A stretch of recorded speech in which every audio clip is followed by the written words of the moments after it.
നമ്മൾ ഇന്ന് ഓണമാണെങ്കിലും നമ്മൾ പ്രത്യേക തരത്തിലുള്ളൊരു ഓണത്തിലാണ് അല്ലേ? നമ്മളുടെ ഏറ്റവും വലിയ വിഭവസമൃദ്ധമായ സദ്യയാണ് ഇന്ന് ദൈവം നമുക്ക് തരുന്നത്.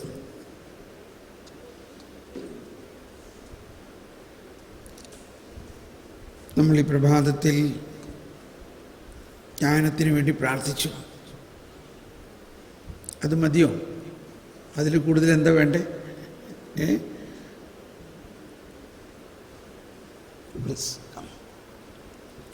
നമ്മൾ മാതാവിൻ്റെ കുറിച്ചുള്ളൊരു ഗാനം ആലപിക്കുന്നു. ഈ ഗാനങ്ങളെല്ലാം പരിശുദ്ധാത്മാവ് പറഞ്ഞു തന്ന് എഴുതിച്ചതാണ്. ഇന്ന് നമ്മൾ പാടാൻ പോകുന്ന ഗാനത്തിൻ്റെ രഹസ്യങ്ങളിതാണ്. ഈ മാതാവിൻ്റെ വീരോചിതമായ വിശ്വാസമാണ്. ജോൺ പോൾ രണ്ടാമൻ മാതാവിനെക്കുറിച്ച് എഴുതിയ റിഡംഡോറിസ് മാറ്റർ എന്ന ചാക്രിക ലേഖനത്തിൽ പറയുന്നൊരു ആശയമാണ് ഹീറോയിക് ഫെയ്ത്ത്. വിശ്വാസത്തിൻ്റെ ഒരു മോഡലാണ് മാതാവ്. അതിൽ ഒരമ്മ സ്വന്തം മകനെ തൻ്റെ കൺമുമ്പിൽ ഇട്ട് വെട്ടി കൊല്ലുന്നത്, അഥവാ കുരിശിൽ തറച്ച് കൊല്ലുന്നത് കണ്ടു നിൽക്കുന്ന ഒരു വിശ്വാസം. നമ്മളാരുടെയെങ്കിലും, ഇപ്പം നിങ്ങൾക്ക് മക്കളില്ലെങ്കിലും നമ്മളുടെ സ്വന്തക്കാരാരെങ്കിലും ഇങ്ങനെ ചെയ്താൽ, നമ്മുടെ ആങ്ങളമാരെയോ അപ്പനോ അമ്മയോ ഇങ്ങനെ ചെയ്യുകയാണെങ്കിൽ നമുക്ക് കണ്ടു നിൽക്കാൻ പറ്റുമോ? അതാണ് ഒരമ്മയ്ക്ക് ആ അമ്മയുടെ കുഞ്ഞുങ്ങളിപ്പോൾ നിങ്ങൾ ടീച്ചർമാരാണ്, അമ്മമാർ വന്നിട്ട് പറയുമോ, ടീച്ചറെ എൻ്റെ കുഞ്ഞ് പഠിച്ചില്ലെങ്കിൽ നന്നായിട്ട് അടിച്ചോളാനൊക്കെ പറയാറുണ്ടോ ഇന്നത്തെ കാലത്ത്? കുഞ്ഞുങ്ങളെ തൊട്ട് കഴിഞ്ഞാൽ കാര്യം മാറി. ഒരമ്മയ്ക്ക് ഒരിക്കലും സാധ്യമല്ല അവളുടെ മകനെ ആരെങ്കിലും ഉപദ്രവിക്കുന്നത് കാണുക എന്ന് പറയും. ഭയങ്കര വേദനയും ഭയങ്കര ദേഷ്യവും ഒപ്പം വരും. എന്നാലിതാ കുരിശിൻ്റെ ചുവട്ടിൽ നിൽക്കുന്ന അമ്മ മകനെ കൺമുമ്പിലിട്ട് ഇതുപോലെ ക്രൂരമായി അവനോട് പെരുമാറിയിട്ടും അമ്മ നിശബ്ദയായിട്ട് ദൈവത്തിൻ്റെ ഹിതമാണെന്നും അതിലൂടെ ലോകം മുഴുവനും രക്ഷിക്കപ്പെടാൻ വേണ്ടിയാണെന്നും ആ അമ്മയുടെ വേദന കൂടി അതോട് ചേർത്തുകൊണ്ട് വീരോചിതമായ ഒരു വിശ്വാസത്തിൽ നിന്നു. അതാണ് ഇതിൻ്റെ അർത്ഥം. ആ സമയത്ത് സൂര്യൻ വരെ പ്രതികരിച്ചു. സൂര്യനിരുണ്ടു, ചന്ദ്രനിരുണ്ടു, പാറ പൊട്ടി ചിതറി, ഭൂമി പ്രതികരിച്ചു, ഭൂമി കുലുങ്ങി. പക്ഷേ എങ്കിലും മാതാവ് കുലുങ്ങിയില്ല. ഇതൊരു വളരെ വലിയ കൃപയാണ്. നമ്മളെന്തെങ്കിലും പ്രയാസങ്ങളും ബുദ്ധിമുട്ടുകളും ഉണ്ടാകുമ്പോൾ ഈ ഇത്തരത്തിലുള്ളൊരു വിശ്വാസമാണ് നമുക്ക് ലഭിച്ചിരിക്കുന്നതെന്നുള്ളത്, അതിലേക്ക് ഉയരാൻ നമ്മൾ ശ്രമിക്കണം. അതാണ് വിവേകം. ഇന്ന് നമ്മൾ കേട്ടു വിവേകവതികളായ 5 കന്യകമാരുടെ കാര്യം.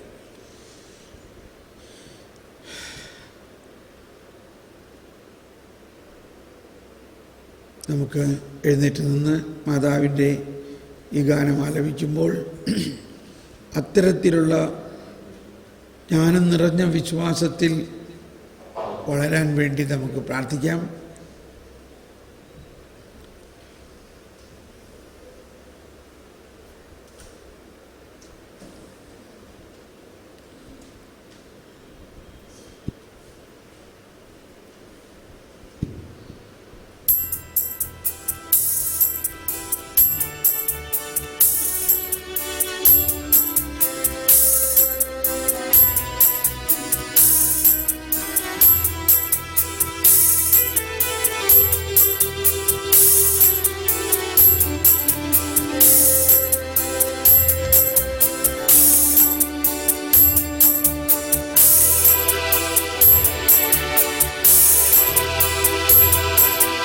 ആദ്യത്തെ രക്തസാക്ഷിയാമമ്മ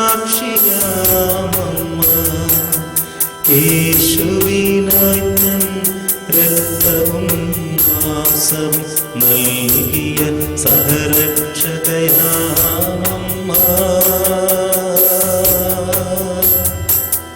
എന്നുടെ അമ്മ സഭയുടെ അമ്മ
ജീവൻ വെടിഞ്ഞെന്ന നട്ടുച്ചയ്ക്ക് സൂര്യനിരുണ്ടു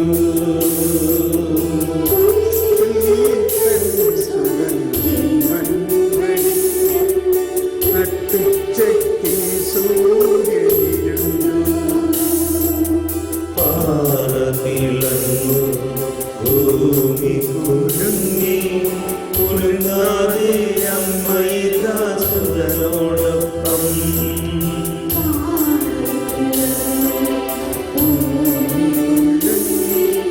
കുലുങ്ങാതെ അമ്മയിദാസുരനോടൊപ്പം ആദ്യത്തെ രക്തസാക്ഷിയാമമ്മ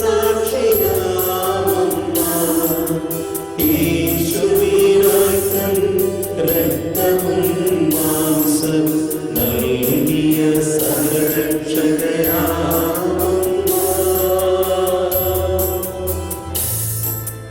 എന്നുടെ അമ്മ സഭയുടെ അമ്മ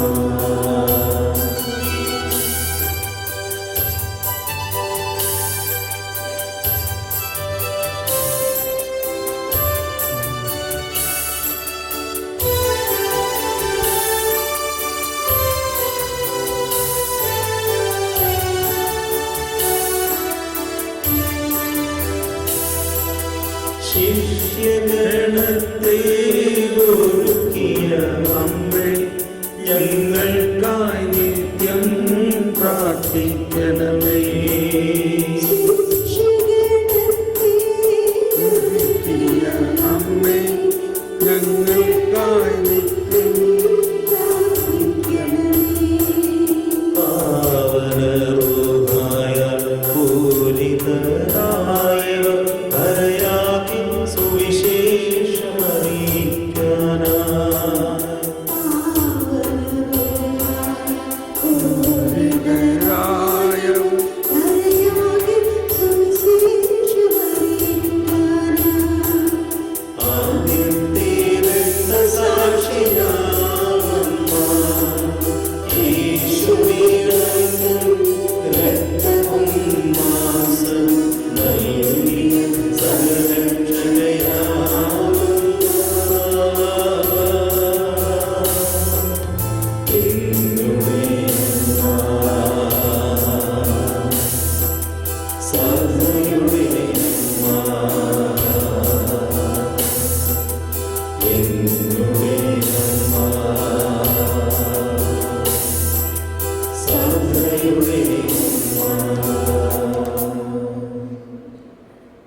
തുടർന്ന് നമ്മൾ സകല വിശുദ്ധന്മാരുടെയും ലുത്തിനിയെ പാടി പ്രാർത്ഥിക്കാൻ പോവുകയാണ്. ഇത് വളരെ പ്രത്യേക ഒരു ശുശ്രൂഷയാണ്. നമ്മൾ വിശുദ്ധന്മാരുടെ ഫോട്ടോവും വിശുദ്ധന്മാരുടെ ഒക്കെ പ്രാർത്ഥിക്കുന്നുണ്ട്. പക്ഷെ എന്തുകൊണ്ടാണ് അവരെ വിശുദ്ധരായിട്ട് നമ്മൾ പരിഗണിക്കുന്നതും, അല്ലെങ്കിൽ സഭ, അല്ലെങ്കിൽ അവരുടെ അനുഭവങ്ങൾ എന്താണ് അവർക്ക് കിട്ടിയത്? ഇന്നത്തെ നമ്മുടെ ചിന്തയിൽ അവർ ദൈവത്തെ കുറിച്ചുള്ള അറിവ് ആണ്. ദൈവത്തെക്കുറിച്ചുള്ള അറിവ്. ഒരു കർക്കശക്കാരനായ യജമാനനാണെന്ന് വിചാരിച്ച ഒരാൾ 10 നാണയങ്ങളുടെ ഉപമയിൽ ഒരാൾക്ക് കൊടുത്ത നാണയം അയാൾ ഇരട്ടിച്ചു, 10 കൊടുത്തു. അപ്പോൾ പറഞ്ഞു, നല്ലവനായ ഭൃത്യ, നീ ചെറിയ കാര്യങ്ങളിൽ വിശ്വസ്തനായതുകൊണ്ട് നിന്നെ വലിയ കാര്യം ഏൽപ്പിക്കും. അടുത്ത ആളെ 5 കൊടുത്തു ഒരു നാണയം. 5 നഗരങ്ങളുടെ മേലെ അവൻ ആധിപത്യം കൊടുത്തു. വേറൊരാൾ കൊടുത്ത നാണയം ഒരു തൂവാലയിൽ പൊതിഞ്ഞ് അങ്ങനെ തന്നെ വെച്ചു. എന്നിട്ട് വന്നപ്പോൾ പറഞ്ഞത്, നീ തന്ന നാണയം തൂവാലയിൽ പൊതിഞ്ഞ് ഞാൻ വെച്ചത് നിനക്ക് തന്നിരിക്കണം. കാരണം എനിക്കറിയാമായിരുന്നു നീ കർക്കശക്കാരനും വിതയ്ക്കാത്തിടത്ത് കൊയ്യുന്നവനും എടുക്കുന്നവനുമായി.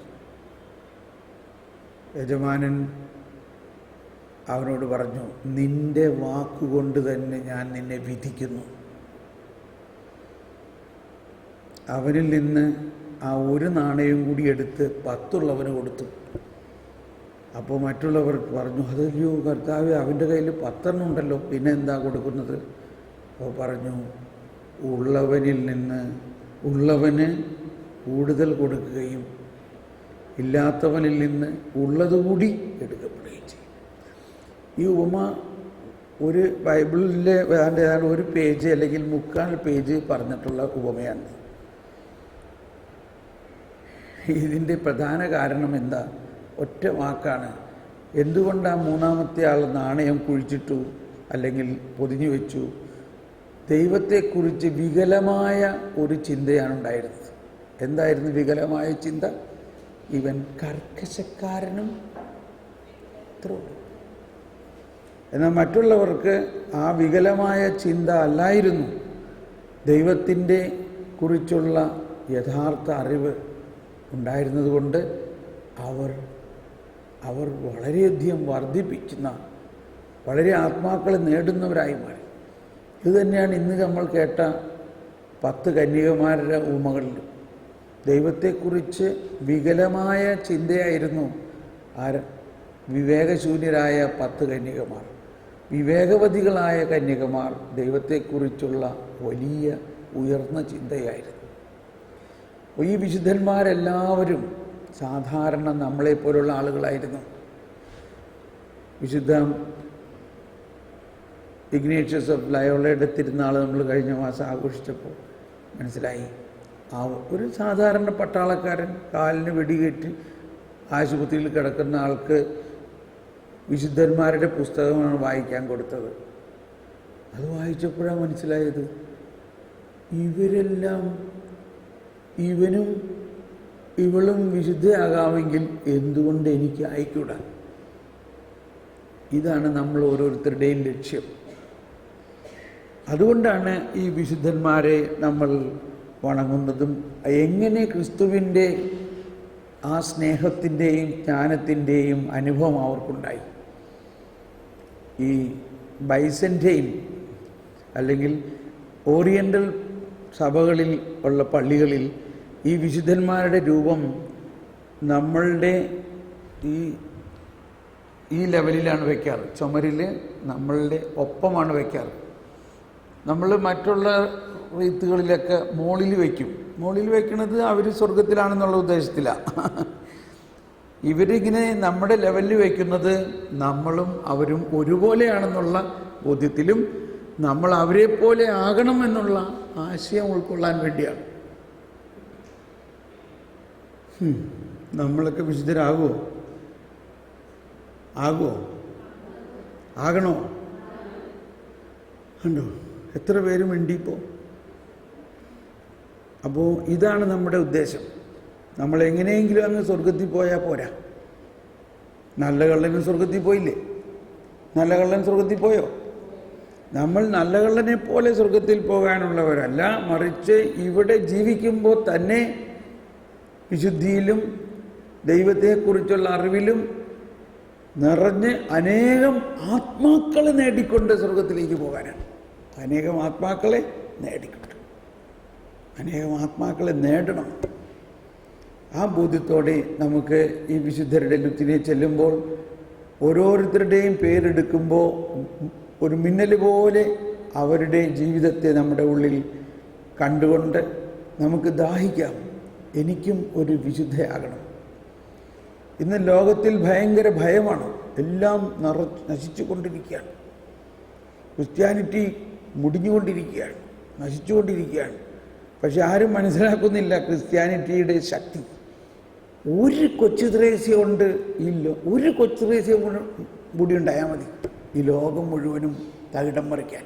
ഒരു കൊച്ചു ത്രേസ്യ,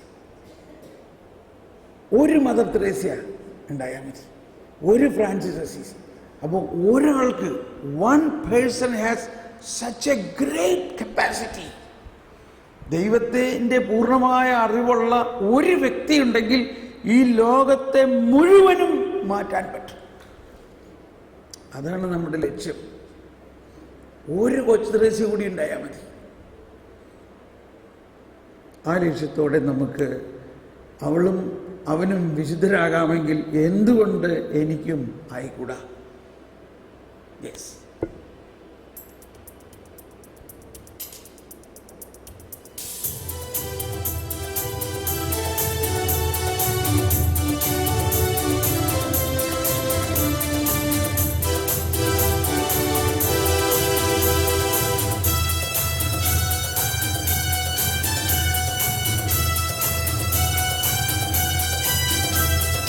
കർത്താവേ കനിയണമേ, മിശിഹായേ കനിയണമേ, മിശിഹായേ കനിയണമേ, റൂഹായേ കനിയണമേ, റൂഹായേ കനിയണമേ, പ്രിയ ദൈവം കനിയണമേ, പ്രിയ ദൈവമേ കനിയണമേ,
പ്രാർത്ഥിക്കണമേ ഞങ്ങൾക്കായി. വിശുദ്ധനായ ദൈവമേ, പ്രാർത്ഥിക്കണമേ ഞങ്ങൾക്കായി. വിശുദ്ധനായ അന്തോനീസേ,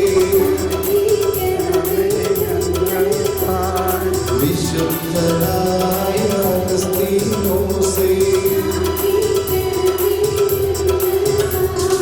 വിശുദ്ധനായ ഫ്രാൻസിസ് സേവ്യർ,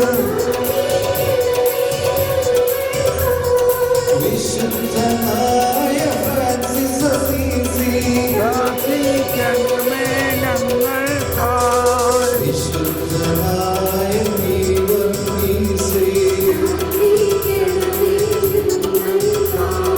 വിശുദ്ധനായ മറിയവിയാനി,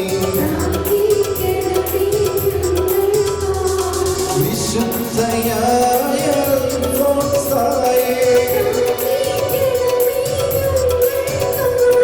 വിശുദ്ധയായ ക്ലാരയേ, വിശുദ്ധയായ കൊച്ചു ത്രേസ്യ,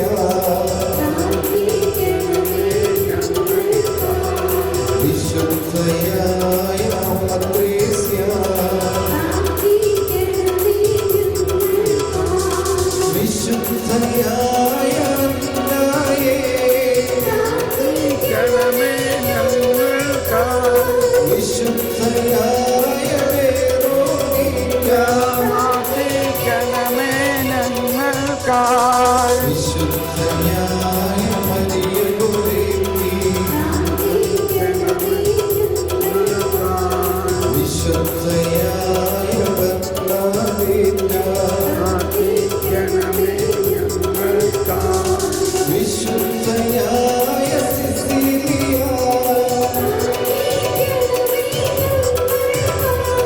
വിശുദ്ധയായ അഗ്നസ്സേ, പ്രാർത്ഥിക്കണമേ ഞങ്ങൾക്കായി. വിശുദ്ധയായ റീമായേ, പ്രാർത്ഥിക്കണമേ ഞങ്ങൾക്കായി. വിശുദ്ധയായ ജപീലായേ, പ്രാർത്ഥിക്കണമേ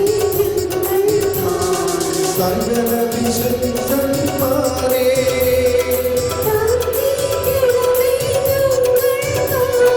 സകല വിശുദ്ധന്മാരേ,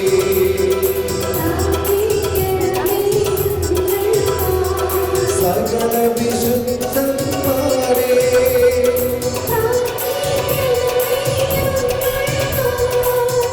hallelujah, hallelujah, hallelujah, hallelujah, hallelujah, hallelujah, hallelujah, കൈയടിച്ചു വരാം, കൈയടിച്ചു വരാം.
നമുക്കൊരു നിമിഷം ഇരിക്കാം, എന്നിട്ട് വീണ്ടും എണീക്കാം. പിന്നെ നമ്മൾ പരിശുദ്ധാത്മാവിൻ്റെ അഭിഷേകത്തിനായിട്ടുള്ള ഒരു ഗാനം ആലപിക്കുന്നതിന് മുൻപ് പ്രഥമമായിട്ട് പരിശുദ്ധാത്മാവ് നമ്മളിൽ എന്താ ചെയ്യുന്നത്? ഒരുപാട് കാര്യങ്ങൾ ചെയ്യുന്നുണ്ടെന്ന് നമ്മൾ പല പ്രാവശ്യം മനസ്സിലാക്കി. നമ്മളിന്ന് ഇന്നലെ അഗസ്തീനോസിനെ കുറിച്ച് പറഞ്ഞു. രാവിലെ ഞാൻ എൻ്റെ വ്യക്തിപരമായ പ്രാർത്ഥനയിൽ ഈ ഒരു പുസ്തകം കൊച്ചുറേസ്യ പുണ്യവതിയുടെ മൈ സിസ്റ്റർ സെയിൻറ്റ് തെരേസ് എന്നുള്ള സെലിൻ്റെ പുസ്തകമാണ്. സിസ്റ്റർ അല്ലെങ്കിൽ സിസ്റ്റർ ജെനുവേവിൻ്റെ. അതിനകത്ത് വായിച്ചപ്പോഴും പരാമർശിച്ചിരിക്കുന്നൊരു കാര്യം സെയിൻറ്റ് അഗസ്റ്റിനെ കുറിച്ച് കൊച്ചുറേസ്യ പറഞ്ഞതാണ്.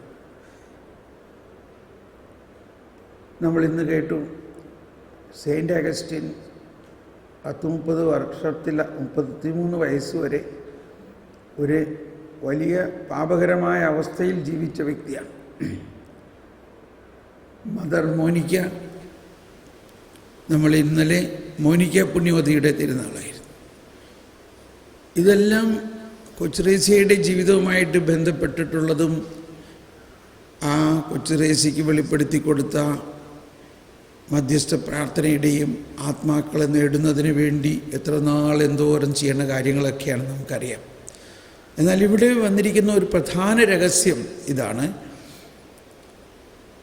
ഈ വ്യക്തി ഒരു പുതിയ സൃഷ്ടിയായി മാറി എന്നുള്ളതാണ്.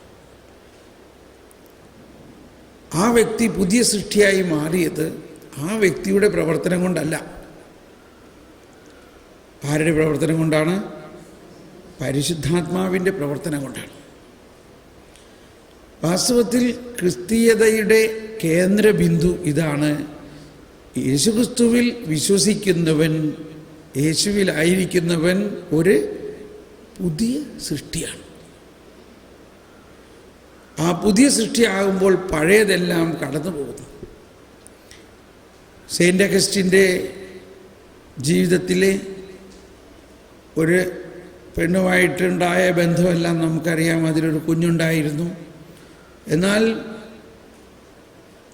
ഈ ഈശോയിൽ വിശ്വസിക്കാൻ തുടങ്ങി കഴിഞ്ഞപ്പോൾ ഇയാൾ ഈ പെണ്ണിൻ്റെ അടുത്ത് പോകുന്നില്ല. അങ്ങനെ ഇരിക്കെ ഈ പെണ്ണൊരു ദിവസം വഴിയിൽ വെച്ച്, അല്ലെങ്കിൽ അവൾ താമസിക്കുന്ന സ്ഥലത്തിലൂടെ ഇയാൾ എന്നും പോകുന്നു, എന്നാൽ അങ്ങോട്ട് കയറുന്നില്ല. അപ്പോൾ അവൾ ഓടി വന്ന് അവനെ കാത്തു നിന്നു. വരണ വഴി അഗസ്റ്റിൻ വരുന്ന സമയത്ത് പുറത്തേക്ക് വന്നിട്ട് പറഞ്ഞു, നീ എന്താ ഇപ്പോൾ വരാത്തത്? ഞാൻ നീ സ്നേഹിച്ച അവൾ തന്നെയാണ്, ഞാൻ ആ പഴയ നിൻ്റെ സ്നേഹിതയാണ്. അപ്പോൾ അഗസ്റ്റിൻ പറഞ്ഞു, ഞാൻ ആ പഴയ അഗസ്റ്റിനല്ല, ഞാൻ ആ പഴയ അഗസ്റ്റിനല്ല. അപ്പോൾ ഇപ്പോൾ ഏത് അഗസ്റ്റിനാണ്? ഒരു പുതിയ അഗസ്റ്റിൻ. അവിടെയാണ് പരിശുദ്ധാത്മാവിൻ്റെ പ്രവർത്തനത്തിൻ്റെ പ്രധാന കാര്യം. ഇത് നമുക്ക് പുതിയ നിയമത്തിൽ ഈശോ പല പ്രാവശ്യം പറയുന്നുണ്ട്. പക്ഷേ നമ്മളുടെ ജ്ഞാനത്തിന് അത് ഉൾക്കൊള്ളാൻ പറ്റുന്നില്ല. നിക്കോദേമോസിന് വരെ ഉൾക്കൊള്ളാൻ പറ്റില്ല. എന്നാൽ പിന്നീട് പൗലോസിനത് അനുഭവമായി കഴിഞ്ഞപ്പോഴാണ് പറയുന്നത്, പുതിയ സൃഷ്ടിയാവുക എന്നതാണ് സർവപ്രധാനം. നമ്മുടെ പാപത്തിൽ നിന്ന് മോചനം കിട്ടുന്നതോ നമ്മൾ വിശുദ്ധരായി ജീവിക്കുന്നതോ എല്ലാം പുതിയ സൃഷ്ടി ആയി കഴിയുമ്പോൾ ഉണ്ടാകുന്ന ഒരവസ്ഥയാണ്. നമുക്ക് ആ ബോധ്യത്തോടു കൂടി നിങ്ങളെന്താ പുതിയ സൃഷ്ടി ആവണോ ഒന്ന് ആഗ്രഹിച്ചാൽ മതി.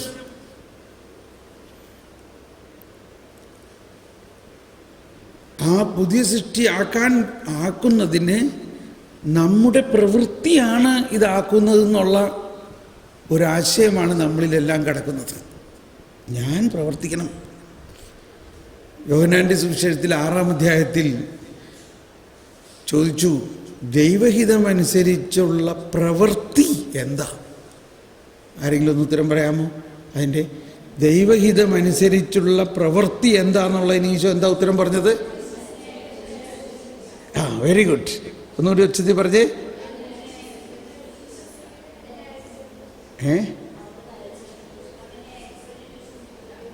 അവൻ അയച്ചവനിൽ വിശ്വസിക്കുന്നതാണ് ദൈവഹിതമനുസരിച്ചുള്ള പ്രവൃത്തി. ഉണ്ടോ? ഈ വിശ്വസിക്കുന്ന ഒരു പ്രവൃത്തിയാണെന്ന് കർത്താവ് പറയുന്നു.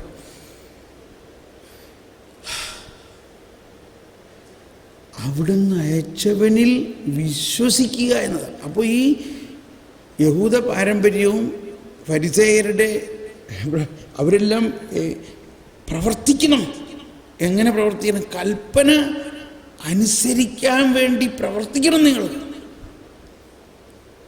അതുകൊണ്ടാണ് ആ പ്രവൃത്തി എന്നുള്ള വാക്ക് അവർ ചോദിക്കുന്നത്. എന്ത് പ്രവൃത്തിയാണ് ഞാൻ ചെയ്യേണ്ടത്? നമ്മൾ എന്തെങ്കിലും പ്രവർത്തിക്കുന്നത് കൊണ്ടല്ല ദൈവം നമ്മളെ സ്നേഹിക്കുന്നത്.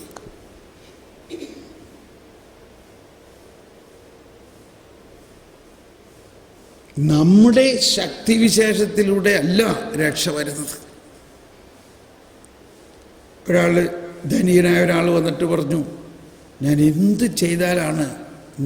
എന്ത് ചെയ്യണം നിത്യജീവൻ അവകാശമാക്കാൻ? കണ്ടോ, ആ ചോദ്യത്തിൽ തന്നെ തെറ്റാണ്.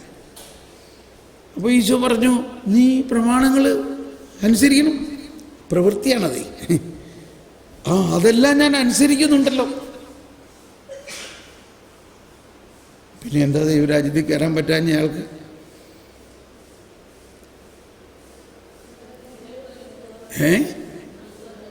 എന്താണ്? എന്നിട്ട് അവസാനം പറഞ്ഞു, നിനക്ക് ഒരു കുറവുണ്ട്. അപ്പോൾ അവൻ വിചാരിച്ച് കാണും, ഒരു കുറവല്ലേ, അതും കൂടി അങ്ങ് നികത്തിയാൽ ഞാൻ ദൈവരാജ്യത്തിൽ കയറും. എന്തായിരുന്നു ആ കുറവ്? ഈശോ പറഞ്ഞു, നിനക്കുള്ളതെല്ലാം വിറ്റ് നീ എൻ്റെ പിന്നാലെ വരിക. എല്ലാം വിൽക്കണോ? എല്ലാം. ആ പ്രവൃത്തി അവന് ചെയ്യാൻ പറ്റുന്നില്ല. എന്തുകൊണ്ടാണ്? എന്താണ് അവിടുത്തെ പ്രശ്നം? ധാരാളം സ്വത്തുണ്ടായിരുന്നു. ഉത്തരം അതല്ല വാസ്തവത്തിൽ. എന്താണ് അവിടുത്തെ പ്രശ്നം? അവൻ്റെ സ്വത്തുക്കളെ ദൈവത്തേക്കാൾ കൂടുതൽ സ്നേഹിക്കണം. അതാണ് ഈ സ്നേഹത്തിൻ്റെ അർത്ഥം. എന്താണ് ഈ സ്നേഹം? ദൈവത്തെ സ്നേഹിക്കുക എന്ന് പറഞ്ഞാൽ എന്താ? അപ്പോൾ എന്തുകൊണ്ടാണ് നിങ്ങളൊരു റിലീജിയസ് എന്ന് പറയുന്നത്? നിങ്ങൾക്കുള്ള എല്ലാം വിറ്റ് നിങ്ങൾ കർത്താവിന് വേണ്ടി വന്നിരിക്കുന്നു. നിങ്ങൾക്കൊന്നുമില്ല. ആ ഒന്നുമില്ലാത്ത ദാരിദ്ര്യത്തിൻ്റെ അവസ്ഥയിൽ ആരുണ്ട് നിങ്ങളിൽ? ദൈവം തന്നെയുണ്ട്. അപ്പോൾ പ്രമാണങ്ങളനുസരിച്ചവനല്ലേ അവൻ. എന്നിട്ട് ദൈവരാജ്യത്തിൽ കയറിയോ?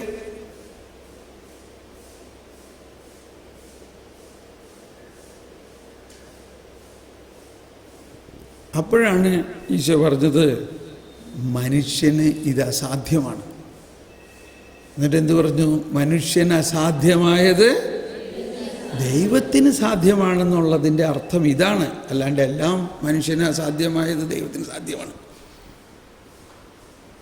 ഈ രഹസ്യത്തിലാണ്. അതാണ് വചനങ്ങളെ ദൈവം എന്തർത്ഥത്തിലാണ് അതിനെ ആഗ്രഹിക്കുന്നത് എന്നുള്ള അർത്ഥത്തിൽ വചനത്തെ കാണണം.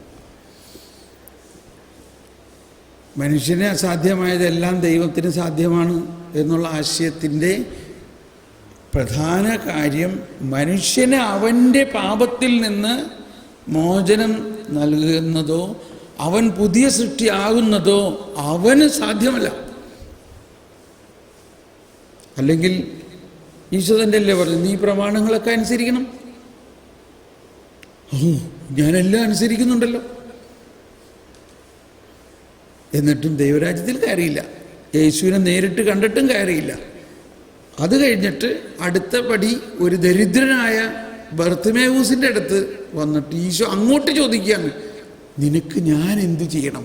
കണ്ടോ, ഈശോ അങ്ങോട്ട് ഈ ചോദ്യം ധനികൻ ചോദിച്ചു, നിത്യജീവൻ അവകാശമാക്കാൻ ഞാൻ എന്ത് ചെയ്യണമെന്ന ചോദ്യം ഈശോ അവരോട് ചോദിക്കുകയാണ്. അവൻ പറഞ്ഞു, എനിക്ക് കാണണം.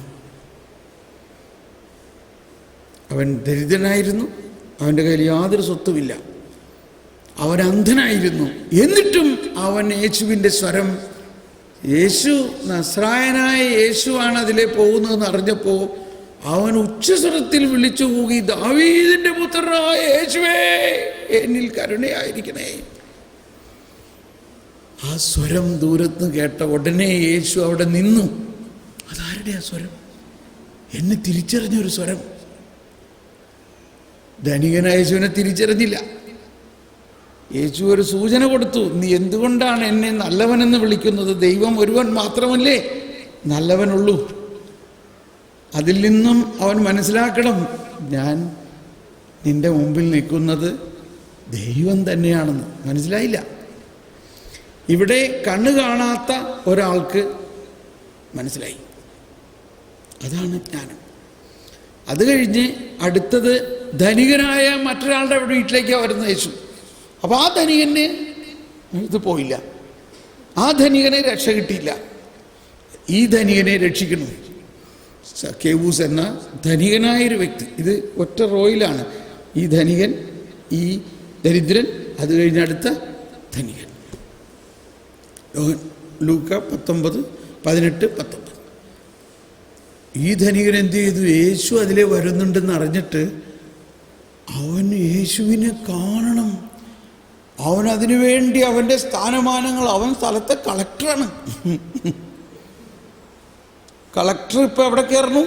തെങ്ങിൻ്റെ മുകളിൽ കയറണം, മരത്തിൻ്റെ മുകളിൽ കയറണം. എന്തിന്? യേശുവിനെ കാണണം. ആ ദാഹം യേശു അറിഞ്ഞു എന്ന് മാത്രമല്ല, അപ്പോൾ ആരെങ്കിലും നമ്മൾ വഴിയിൽ പോണ ആൾക്കാരോട് പറയുമോ, ഇന്ന് ഞാൻ നിൻ്റെ വീട്ടിലിരുന്ന് ഭക്ഷണം കഴിക്കുന്നു? നിങ്ങളാരെങ്കിലും പറയുമോ, ഇന്ന് ഞാൻ നിങ്ങളുടെ വീട്ടിൽ വന്ന് ഭക്ഷണം കഴിക്കുന്നു?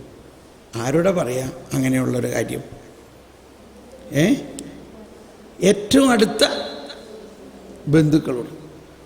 ഏറ്റവും അടുത്തൊരു ബന്ധു, ഇപ്പോൾ എൻ്റെ ചേട്ടനോ അനുജനോ ആണിതേ, ഞാനിന്ന് വീട്ടിൽ വരണ്ടോ, ഞാൻ ഭക്ഷണം കഴിക്കാനുണ്ടാവും ഇല്ലേ? നിങ്ങളുടെ ഏറ്റവും അടുത്ത ബന്ധുക്കളോട് പറയുന്നേ, ഇന്ന് ഞാനുണ്ടാവും കേട്ടോ, ഭക്ഷണം കഴിക്കാം. കാരണം നമുക്ക് അവിടെ ഒരു ഫ്രീഡമാണ്. It's our freedom. അപ്പോൾ ആ ഒരു രീതിയിലാണ് ഈശോ